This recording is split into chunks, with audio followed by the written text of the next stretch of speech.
birthday. Kaya naman, masasabi ko talaga sa sarili ko na very hardworking ako, no? Maganda na yung place, para akong lagi na sa bakasyon, tapos sold out palagi yung mga board natin. And of course, ang daming gwapo doon. Oh. Of course, the wish, oh, diba? Very chikador ang lalaki. Meron pa talaga dito. So, kaya naman, normal lang talaga yan dito sa isla ng Siargao. And of course, meron akong katabi dito. Ilang araw siya nawala, pero finally, she's here right now. Galing daw siya sa north, di ba? Naggala-gala ang babae, o di ba? Tama nga naman, habang bata pa ay gumala, o di ba?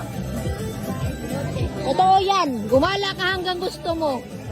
Parang ako, full of gala for full ng enjoy life. O di ba? Oh, dami nating mga ano dito. Ewan ko na lang talaga hindi ka pa mag-Siargao pag dumaan to sa'yo.